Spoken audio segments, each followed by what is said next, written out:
what is intuition and how do we listen to it? How do we tune into it? And then how do we tell the difference between the voice in the head versus the still small voice within, the voice of the heart, the intuition? And when I say voice, when I'm referring to the heart or to the intuition, I don't mean a literal audible voice, because with intuition, it's much more like a feeling rather than a voice. Now, with the voice in the head, that's more of a mental chatter of a inner monologue that we have in our heads. But the intuition is more of a feeling. It's an inner knowing. And so, how do we know the difference between the two? And this is a big question that I had for many years, because when I'm in a big situation and I need to make a decision, I want to know whether the feeling that I have within me is my intuition, the voice of my spirit, or the thoughts in my head, the voice in my head, the thinking mind. Because for a while, when I was first learning about intuition and how to listen to intuition, I struggled with this for a long time. And what I'm about to share with you in this video will help you navigate and will help you tell the difference between, is it just my thoughts? Is it the voice in my head? Or is it intuition? Is it coming from my heart space rather than my head space? And so the voice in the head is this constant mental chatter that starts as soon as we wake up and it doesn't stop until we go to bed at night. And I made a video about this about 2 weeks ago. So if you haven't seen it, go back and watch it. And I talk about it in depth, about how the voice in the head works and how we can transcend this voice and how we can get into that spacious awareness that's behind the voice. And so that's the voice in the head. And the voice in the heart isn't this constant chatter like the voice in the head. The voice in the head is always commenting on everything that we experience in our everyday life. It's always judging, it's always labeling, it's always comparing, and it's always talking to us. But the still small voice within is much different. And again, it's not a voice, so don't think of it as a voice. And I noticed for me, that was one of my biggest hindrances early on, was that I was trying to listen to my intuition, thinking that my intuition was some voice that I was going to hear like inside of me or through my ears, I don't know. But that's kind of how I thought of it, because I equated it with voice. But then when I learned that intuition is a feeling, then I started to understand it more as like those times in my life where I had those gut feelings, those deep inner knowings.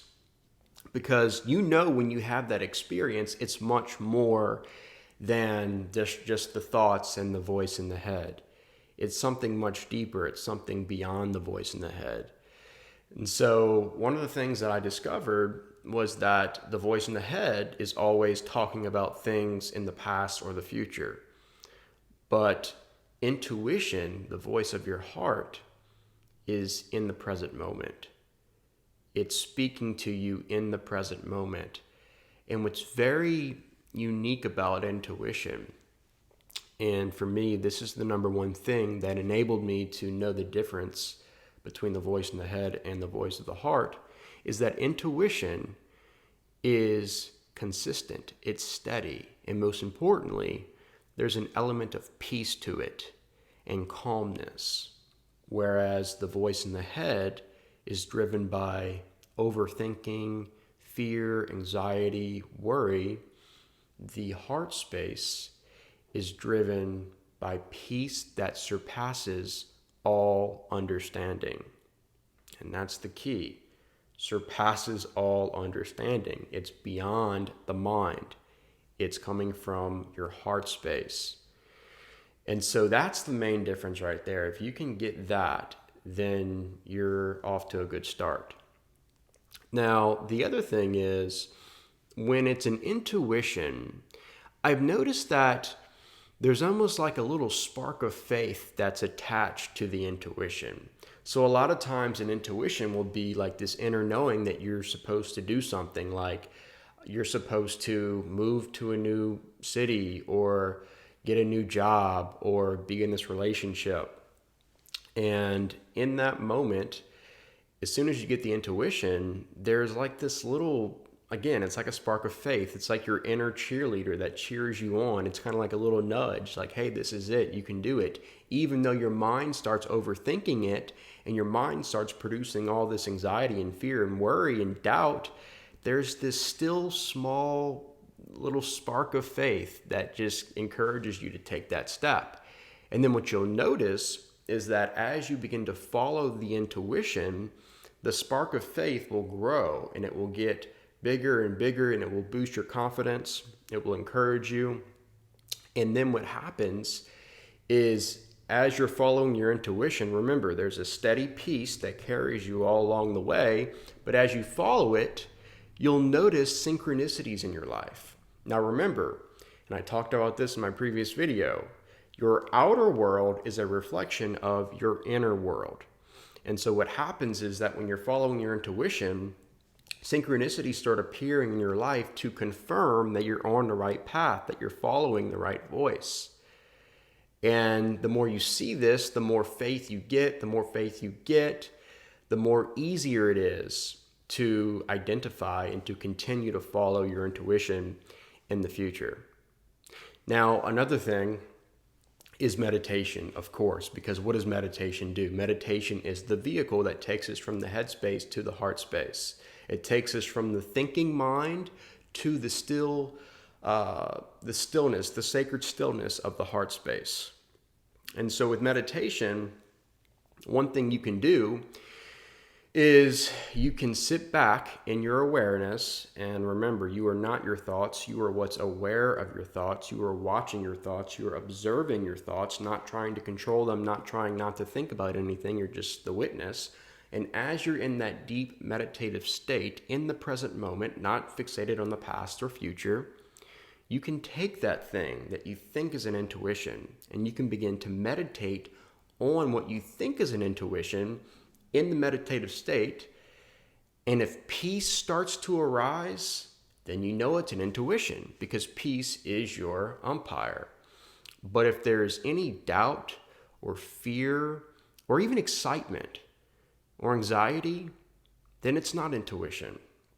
It's something that is being formulated in your mind. And that's the key right there, is, again, peace is your umpire. Knowing that in the present moment during meditation, if you begin to meditate and think about that intuition in the present moment, and if peace arises, then you know. Then that's what you need to do. That's the sign. Also, when you're meditating and you're in the present moment, you'll notice that intuitions arise a lot easier. And so an intuition is, think of it as knowledge that arises from within you without having to think. It just comes to you.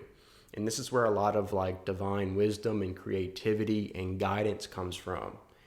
We're in the present moment, or we're in the flow state, and these things just come to us. Have you ever had an experience like that, where you weren't having to think about it, you weren't trying to come up with all these things, and then out of the blue, out of nowhere, it just appeared within you? It just kind of rose from within. That is an intuition. And so 2 things meditation does when it comes to intuition. It can confirm whether or not what we think is an intuition is an intuition.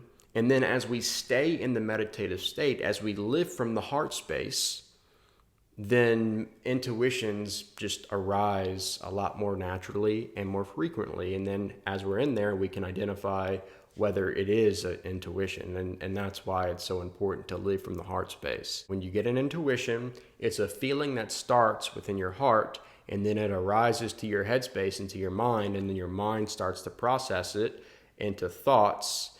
But the voice in your head is something that starts in your mind, in your headspace, as a thought, and then those thoughts turn into feelings. And so do you see the difference? Intuition is a feeling initially that turns into thoughts. But the voice in your head is a thought or thoughts that turns into a feeling of fear and anxiety and worry and doubt. And that's when the overthinking starts. But it's a feeling to a thought versus thought to a feeling. Intuition is always a feeling. It's an inner knowing. It's a deep impression deep within your bones that surpasses the understanding of the thinking mind. So let peace be your umpire. Let it guide you.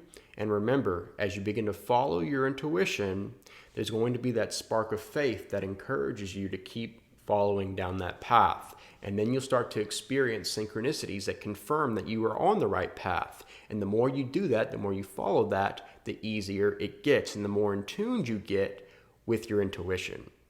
So that's how it works. And I also made a video a couple months ago about meditation. So if you're interested, again, meditation is a very important step to learning about intuition and then understanding how it works, and then being able to tell the difference between intuition and the voice in the head. So I'll put that right here if you haven't seen it. And I think that's it. If you found this video helpful, informative, or insightful, leave a thumbs up at the bottom of the screen and be sure to subscribe to my channel if you haven't already. Thanks for watching, and I'll see you next time.